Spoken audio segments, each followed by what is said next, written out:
Hey everyone, welcome back to Very Cold Lasagna. I am, of course, DylanLasagna, your host on this podcast, channel, whatnot.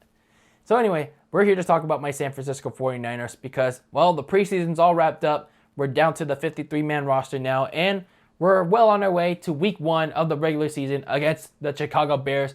We're getting ready to play some Bears football, Maggle, on September 11th. So, before we get into that regular season matchup, of course, there were some things that happened throughout this last month that, well, necessarily didn't correlate with my regular season preview earlier in July.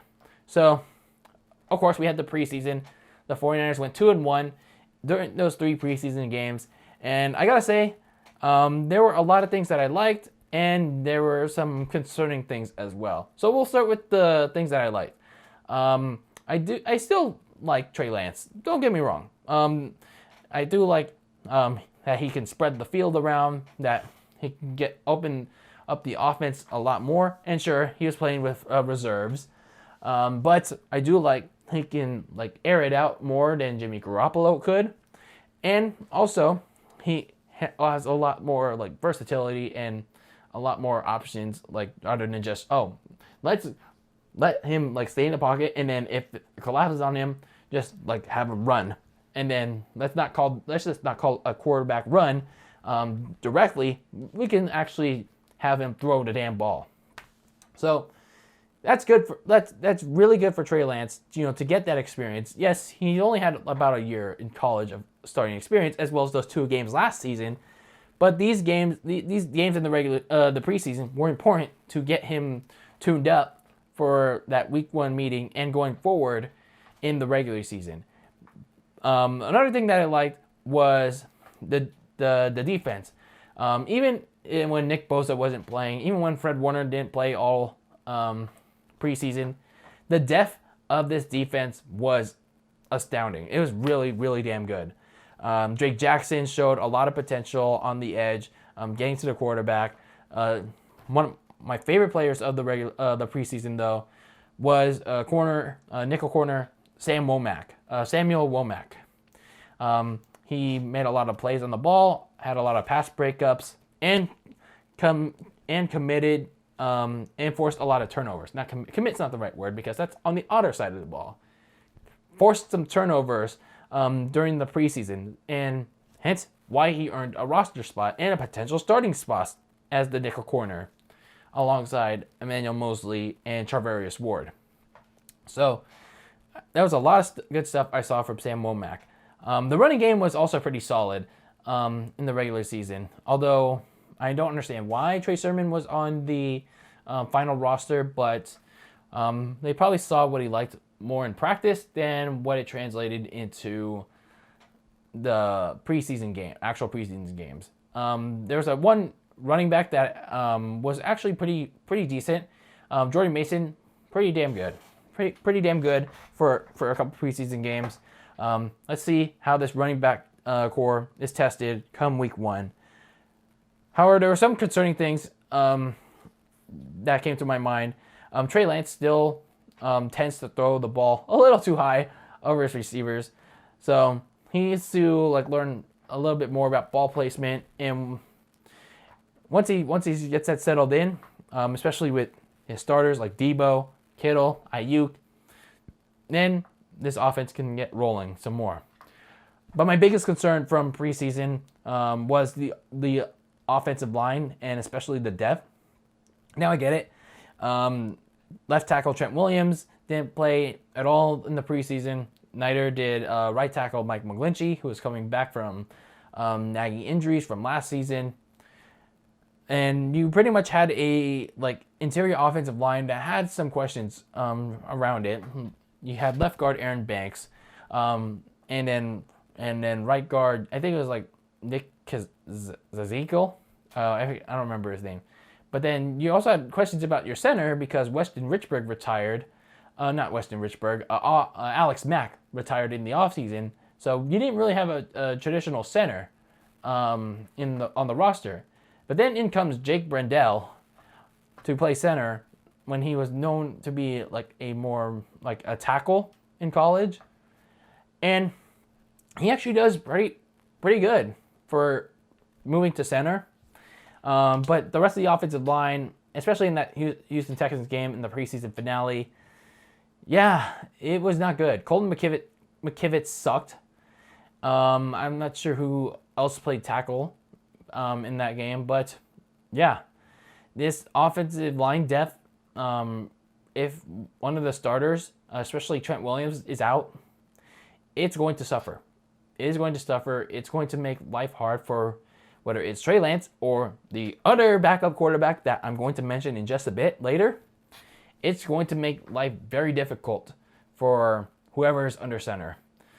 That's very worrying. It's very concerning for this 49ers. That's pretty much like a very deep roster. Like the defense is very good. The offense, they're also stacked, but the offensive line is just a main concern. So overall, the preseason was, I'd say it was okay. It was okay. They do have a decent third string quarterback in Brock Purdy, so he's not really that irrelevant anymore. So that's good too. Now, of course, the biggest headlining move, the biggest headline that the 49ers made this past week was, of course, oh man, you were probably all waiting for my thoughts on this. The return, the re-signing, the restructure of one Jimmy James garbage fail. But honestly, in this particular situation, you're probably thinking that I would bash the 49ers for this kind of move. You think I would roast them for this. I would rant about this move.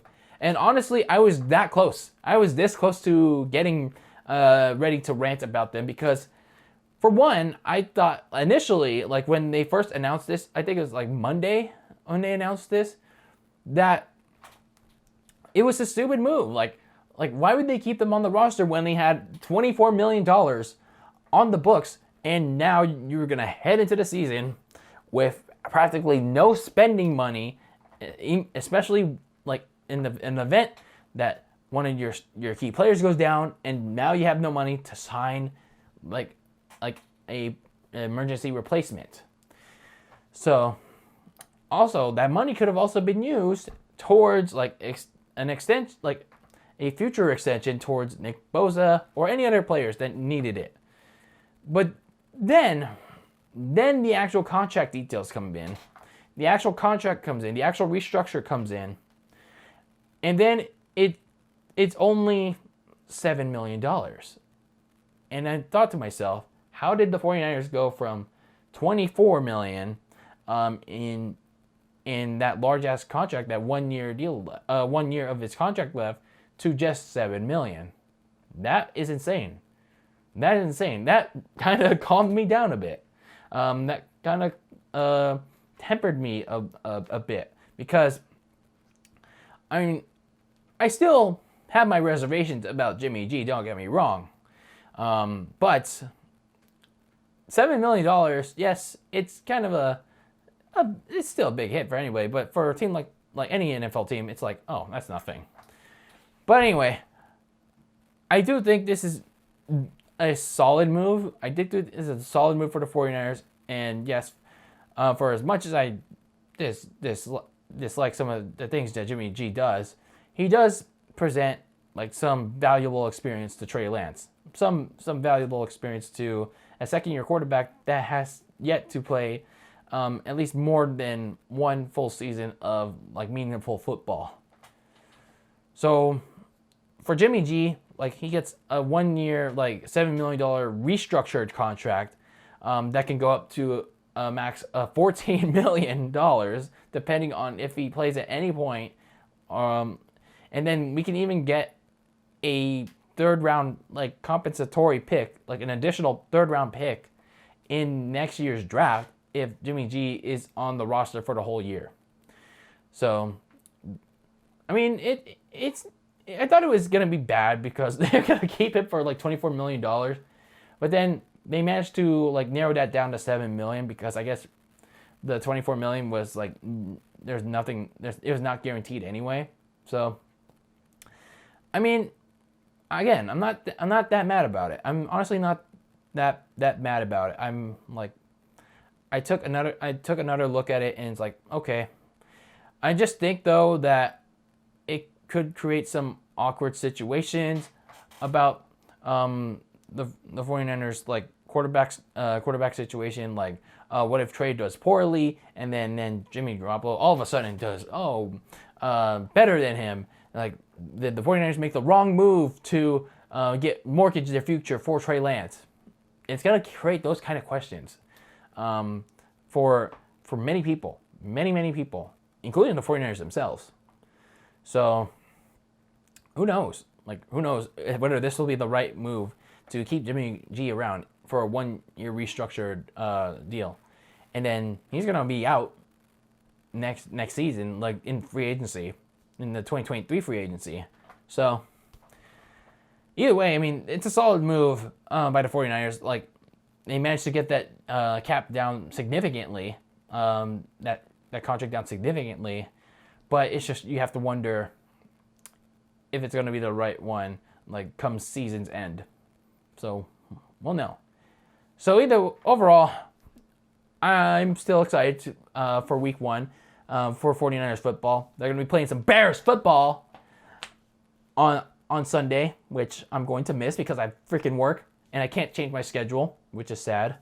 But I'm looking forward to Trey Lance's first legit start, his first potentially full season of football. And come due time, before that game gets closer, we're going to be like talking about it. We're going to be talking about this matchup between the San Francisco 49ers and the Chicago Bears.